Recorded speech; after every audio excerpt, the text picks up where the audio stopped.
noong Pebrero 18, 2025. Sa isang hearing ng Kongreso tungkol sa disinformasyon, tinanong ni Marcoleta si Tariela tungkol sa mga akusasyon na tinawag niya itong traitor online, ngunit tinanggihan ito ng PCG official na nagsabing hindi niya ginamit ang salitang iyon upang ilarawan ang pahayag ni Marcoleta. Idinagdag pa niya na nalaman lamang niya ang mga akusasyong iyon mula mismo kay Marcoleta matapos siyang tawaging gago at mangmang ng senador sa isang panayam noong Pebrero 10 ng taong iyon. Ang hidwaan sa pagitan nila ay nagsimula nung sinabi ni Marcoleta na ang West Philippine Sea ay hindi umiiral at hindi makikita sa mga lokal na mapa. Sumagot si Tariela sa social media na ang ganitong pahayag ay isang kahihiyan at hindi makabubuti sa bansa at idinikit din niya ang posisyon ni Pangulong Ferdinand Marcos Jr. na ang pagtanggi sa West Philippine Sea ay parang pagbibigay suporta sa mga panghihimasok ng China. Sa kasalukuyan, ang bagong kontrobersya ay may kinalaman sa mga pahayag ni Marcoleta noong Pebrero 4, 2026 na iminungkahi niyang isaalang-alang ng Pilipinas na ibigay ang Kalayaan Island Group dahil ang ilan sa mga bahagi nito ay nasa labas ng eksklusibong zonang pang-ekonomiya ng bansa. Bagaman ipinaliwanag ni Marcoleta na kinuha ng mga kritiko ang kanyang mga salita nang walang konteksto, ipinahayag ni Tariela ang kanyang pagkadismaya at inimbita si Marcoleta na sumama sa isang flight patungong Kalayaan Island Group upang makita mismo ang sitwasyon doon. Bukod dito, si Rep. Paulo Henry Marcoleta, anak ni Senado Marcoleta, ang nagsabing ang mga tagapagtaguyod ng matibay na posisyon sa West Philippine Sea ay mga traitor at iminungkahi. Panagamitin sila bilang cannon, fodder kung magkaroon ng digmaan sa China. Tinutulan ito ni Senate President Pro Tempore, Panfilo Lacson bilang hindi nararapat. When is the last time or the first time that I am pro-China? Again, Mr. Chair, I never said that you are a traitor. That is clearly posted on my Twitter Pero account. hindi ka po nagbigay ng paliwanag na sinabi mo sana doon sa social media din. Bakit nyo ina-ascribe sa akin na sinabi ko na traitor si Kong Marcoleta? I did not say that. It is only now that you are explaining na wala kang sinabi. But kumalat na sa social media, kaya nga tayo nandito. These are the excesses and the abusiveness of social media, Mr. Chair. Nangyari na. Kahit na ilang libong mag-explain ka dito, yung tao narinig na nila na ikaw ang nagsabi because meron ka pang litrato dun eh. Mr. Chair, No. nobody has ever asked me whether you are a traitor. This was only the first time that I was asked whether you are a traitor or not. You are not even aware na sa social media sumabog yun? Nandun yung litrato mo and they claim that I am a traitor. Ngayon ka lang nagpapaliwanag that I am not a traitor. Pero nangyari na yon. Mr. Chair, I don't think that I'm under in any obligation to respond to all those social Okay, media Mr. posts Chair, by vloggers, now social yes. media influencers to tell them that Mr. they're Chair. wrong. Siya muna. Sabi niya wala siyang obligation. Finish your statement. Yes, sir. Mr. Chair, Honorable Marcoleta, sir, I think I'm no under obligation to tell all the social media influencers, to bloggers, defend your name, tell them that you are not a traitor. Again, I did not mention that you are a traitor. It's not, those words did not come from me. Why would I go to the extent of defending you and you are running for Senate? I might as well be interpreted as running for supporting somebody for public office. Mr. Chair, clarifying something that is wrong is Have not the floor, political. please. Thank you, sir. Commodore, tinatanong lang ni Honorable Marcoleta that merong lumabas kang statement. Siguro, binigyan ng interpretation ng ibang vloggers at nasabi na traitor si Honorable Marcoleta. Ang tinatanong niya is, unang-una, alam mo ba ito na gano'n na nangyari? Would you know? No, sir, because when it became a social media popular post, I was not here in the country. I was actually in the official business outside. So when did you come to know about this? I only came to know about it when Congressman Marcoleta called me gago and mangmang in one of his interviews. So when was that?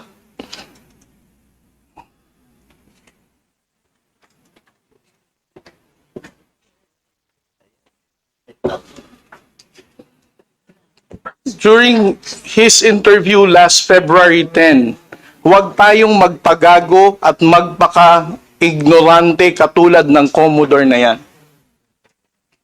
So, at that point in time, ang tinatanong kanina ni Honorable Marcoleta na merong misinterpretation doon sa iyong statement sa social media. Yes, sir. And you did not bother na i-correct man lang yun. Yun ang dinadrive ni Honorable Marcoleta kanina pa. Yes, sir. So, please answer that question.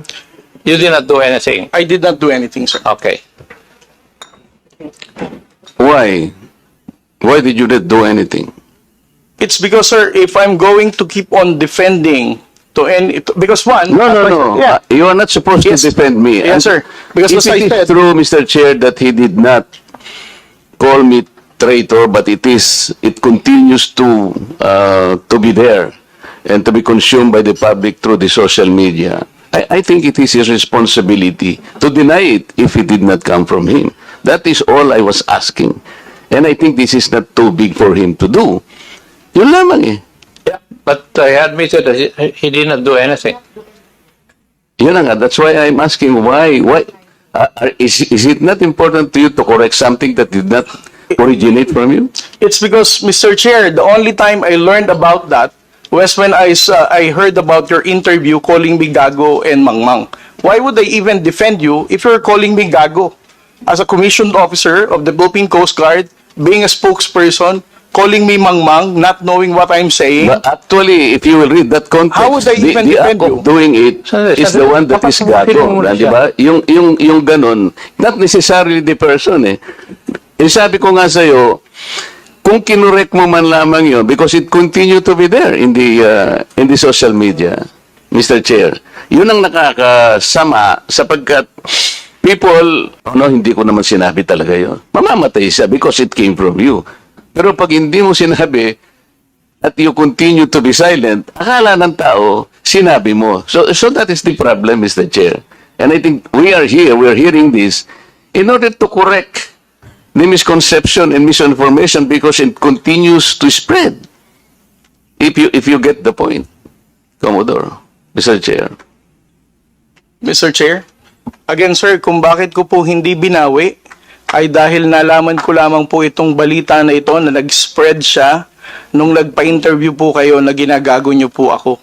As a human being, how would I defend somebody na ginagago po ako sa public interview?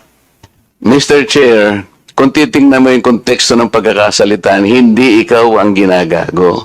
Ikaw ang ginagago. Ang sinasabi ko rito, let us defend our own nang hindi tayo nagiging gago o kaya nagiging emotional. It's actually hindi sa tao eh, kung hindi yung act na halimbawa wala tayong ginawa o kaya sinabi natin, kasi nagmumula ako, Mr. Chair, sa pagkakasabi na hindi man lang tiningnang mabuti saan ba nang galing itong narrative. Ngayon, i-explain ko nga sa iyo, Commodore, ito yung nangyari doon sa pinagsimulan na dapat nating i-educate ang ating mga kababayan. Yun ang pinagmulan nun.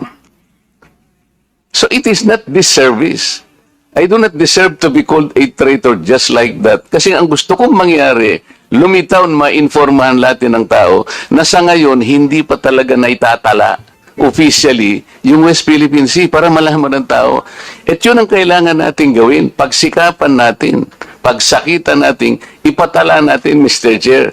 Because pag napatala na natin yun at ginugel nila, talaga palang merong West Philippine Sea. Hindi lamang dahil sa nandun, gumawa na tayo ng batas. Because, Mr. Chair, that is preparatory para maipatala na nga natin eh. Kaya lang natatagalan talaga. Ganun siguro yung proseso. So yung pong mga ibang vloggers, Commodore, hindi nila ma-recognize. Kaya example ko kanina, ginugoogle, wine-waste ni Congressman Barbers, yung kalye na gawa lang ni Congressman Paduano, hindi po niya makita. So nagkakaroon ng confusion. The tendency to be misinformed proceeds from the fact na hindi pa talaga na ipatala, sir. That's the only point, Mr. Chair. Ngayon, kung babalik po sa Google, Mr.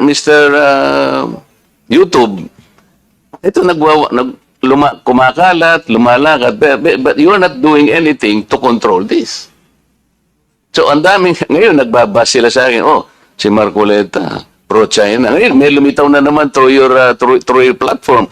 Lahat po ng senador na kagrupo ni ganito, lahat po sila ay pinopondohan po ng China. Nandito ngayon. I will show it to you before you leave, sir, na lumilitaw na naman dito. So, kasama po ako doon sa grupo na yon na pinipinance ng China. Ganun po eh. So, it becomes now an election misinformation that will impact on the credibility of the election. Maaring mamislead po na naman ang mga tao. Yun po yung ating gustong ayusin. Yung misconception and misinformation. Lumitaw lamang po kasi sa kawalan ng information na hindi pa po natin naipatala, Commodore. Hindi pa nakatala talaga officially. Tayo-tayo po, walang problema eh. Kung tayo-tayo lang. Sapagkat yung bahagi na yun ng ating karagatan, may pangalan man yan o wala. Sabi ko nga sa'yo kanina, tayong dalawa, ilaban natin yun hanggang sa huling patak ng ating dugo. Atin yun at walang makakapagpabago nun. Ang problema, nagkakagulo tayo because of that misconception. Walang masamang tinapay doon, Mr. Chair. I want to explain that. Ngayon, ako nagpapasalamat ako sa'yo at sinabi mo ngayon at naliwanagan na hindi mo pala sinabi yung I am a traitor. So, salamat kahit nahuli. Sabi nga natin, Mr. Chair, huli man daw at magaling. Nayahabol din. Kaya lang ang problema ko ngayon, Mr. Chair, yun pong kumakalat na akala nila sinabi mo. At lumaki nga, sapagkat siguro, dahil medyo nasaktan naman ako, nakapagsalita ako ng wag nating depensa ng sariling atin na magiging emotional tayo o kaya nagpapakagago tayo. So, kaya lumaki ng lumaki dahil lamang doon. But the context, Mr. Chair, the context is gusto nating huwag gamitin ang misconception or misinformation, lalo na ng mga vloggers, sa lahat po ng bahagi o aspeto ng ating buhay. Ang West Philippine Sea ay atin, Commodore. Yes. Because this is the exclusive economic zone of the country.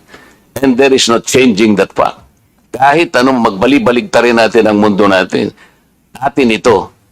Kaya lang ipatala po natin yung pangalan para po hindi gamitin sa misinformation. Mr. Chair, thank you very much.